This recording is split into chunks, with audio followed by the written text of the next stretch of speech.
All right, Jordan, as we get closer and closer to fall camp, and as we start thinking about what this Clemson Tiger team can be in 2025, I think one of the questions that are on a lot of Clemson fans' minds is what is year three under Garrett Riley's offensive system going to look like? What will the evolution of the offense be in year three? If you go all the way back to year one, we hired Garrett Riley. It was an exciting time, and we were really excited about having, just kind of a completely fresh philosophy on offensive football when it came to the Clemson Tigers because we had ran the same system for about a decade at that point. And Garrett Riley came in and kind of injected a new philosophy, a new way of going about things. And in year one, it was pretty disappointing, to be completely honest. It did not go at all like we thought it would. The offense did not hit the ground running in any way. We kind of reverted back to some of our old schemes as that first season went on under Garrett Riley due to, roster limitation and just guys not being able to do what he was asking them to do. And he was very honest with the media about that. And then you roll into year two last year, and Cade Klubnik made a complete transformation in the offseason. He comes in and is absolutely lighting it on fire, both through the air and using its legs at times to kind of supplement that offense. So now here we are after a huge transformation, kind of when you look at last season. Now we're going into year three under Garrett Riley, and the receiving core looks a whole lot better than it did in year one. And you're getting guys like Tyler Brown back that were injured all of last year. You got TJ Moore, you got Brian Wesco, guys we've already talked about tonight. Not to forget about Antonio Williams, right? The leading receiver from last year's team. So you got a lot of weapons there. You got a retooled offensive line that got so much better throughout the season last year under a Matt Luke. You expect them to take another jump this year, having 4 of the 5 starters coming back for this season. So how do you see the offensive evolution for Clemson in year 3 under Garrett Riley? What do you see tweaks or changes that he might make, more emphasis on various formation types, play types? What do you see the evolution of Clemson offense in year 3? Yeah, that's one of the big questions for me because, as exciting as this offense is, I mean, there are changes as well. Mm-hmm. Obviously the departure of Jake Brenningstool, one of your all-time leaders in receiving yards at tight end, or in receptions at tight end. I think that's different. He was 3rd on the team in total receptions.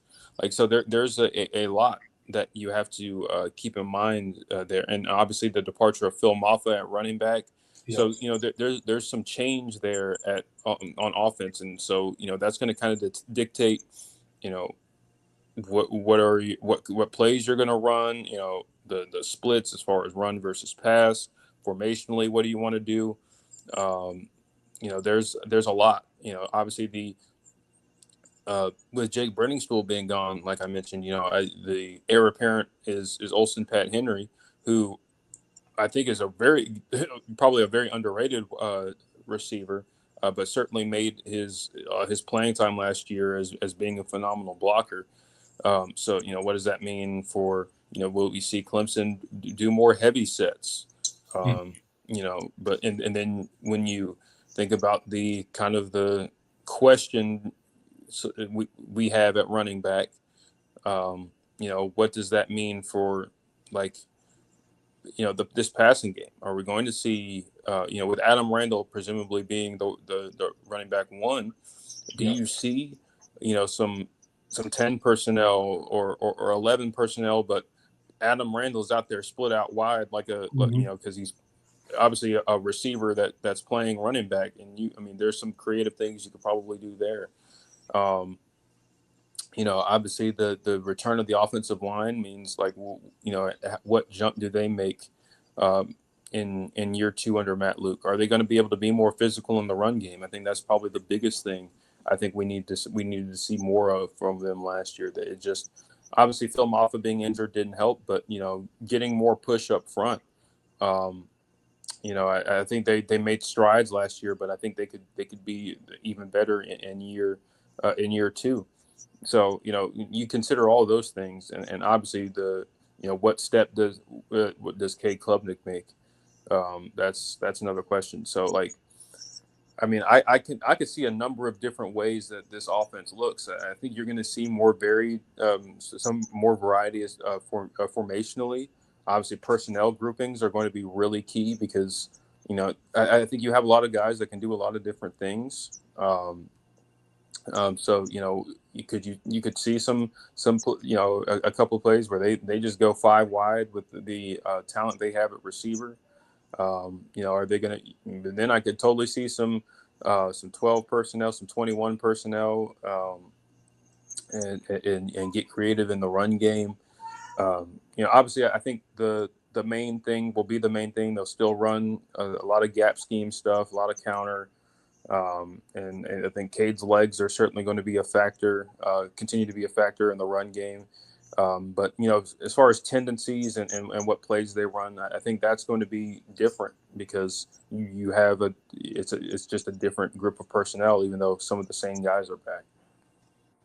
Yeah, absolutely. And you mentioned all of those players coming back to the offense this year, and that's kind of the important piece and why we think this offense is going to be so good in 2025. But some of the other question marks that you mentioned specifically at the running back position, I think that dictates a lot of what Garrett Riley's going to be able to do, especially early on this season, kind of figuring out where that running back room is. You mentioned Adam Randall, and I think he's going to be serviceable, but you don't have that RB1, verified, guy that you've seen produce on the field, right? We don't have that this year. You got a lot of guys that have the potential to become really good at the position. Adam Randall may end up being a great running back, but we just don't know at this point, right? Gideon Davison, we think is going to be really good at Clemson.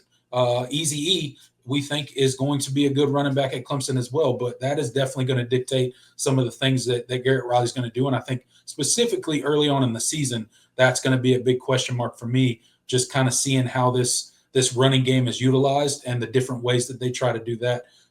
You mentioned the loss of Jake Brenningstool. I think that's a bigger loss than people think it is. Obviously, I think he had 15% of the receptions for Clemson last year, if I'm not mistaken. So he was a big piece of the offense, and he was a big body guy, and a matchup nightmare for defenses at times. And replacing him, although we got a lot of talent at the tight end position, and we feel really good where we are as far as the tight end room.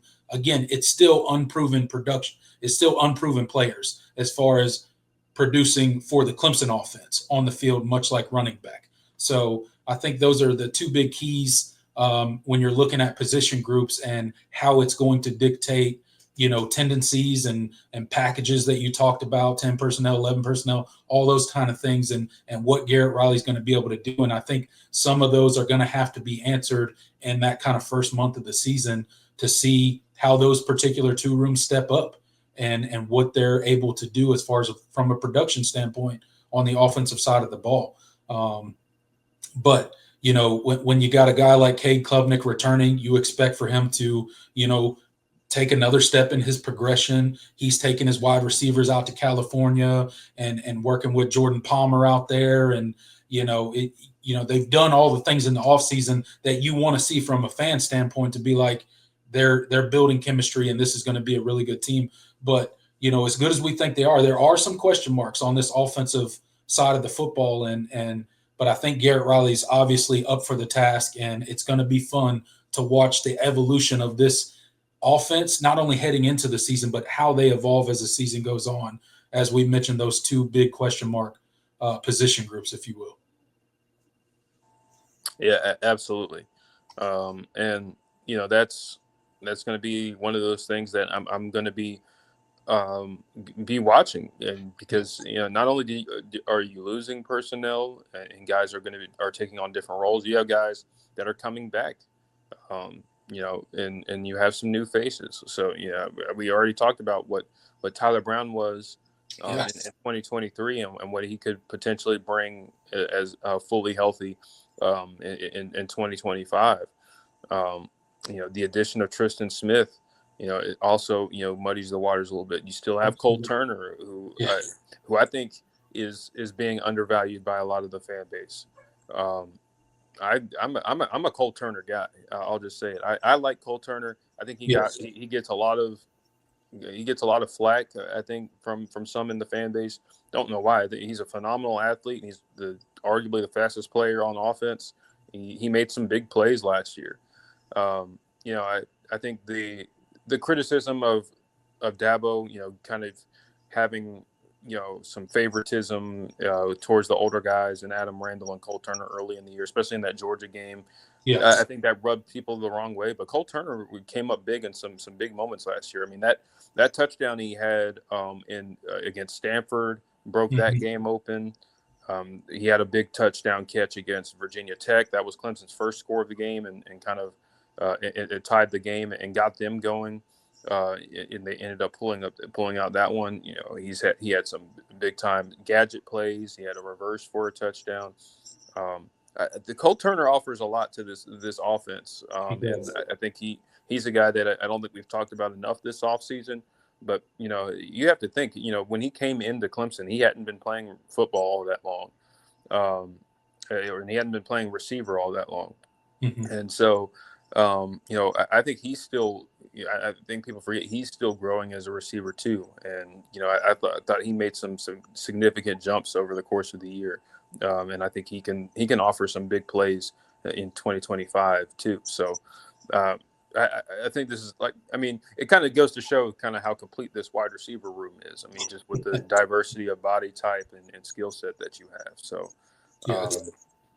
it's going to be a chore for Garrett Riley to figure out who's going to get the ball. I mean, you mentioned Cole Turner, and he's obviously received some criticism, but to your point, this is a guy that has big playability, right? He can take the top off of a defense as well. He's a very fast wide receiver, and a guy that can do some damage out in space as well. So, when you think about the addition of him and Tyler Brown, who were, Tyler Brown was hurt pretty much all of last season. Cole Turner was banged up for a lot of last season. And you throw those two guys in the mix with a Tristan Smith that you brought in via the transfer portal. Oh, and not to mention you got Antonio Williams and Brian Wesco and TJ Moore. The weapons out there are kind of endless, and it's a good thing because you can roll those guys in and out.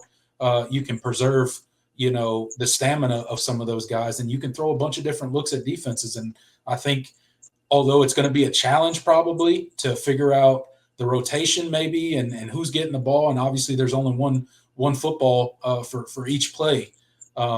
It's a good problem to have when you have a wide receiver room that's that deep, especially when you think about this is football, and inevitably there are going to be injuries. Although we hate them, we don't like seeing anybody get injured, not only for Clemson, but any team. I don't like to see any guy go down with injury. It's going to happen. So having that amazing depth that we just kind of went through on that wide receiver core is going to be a big point of emphasis for this offense in 2025. And you're going to have a lot of different options to go to, and that's going to be a good thing for Cade. And I expect the offensive line to take another jump as well. I'm excited to see, another year under Matt Luke, year 2. It's crazy to think that he's only been here for 1 year, I guess fully 1 year now. When you think about all the contributions that he's made via the recruiting trail, and then just the transformation that the offensive line went through last year. We went into last year talking about the offensive line we think they'll get better under Matt Luke, but how much better are they going to get in this short amount of time?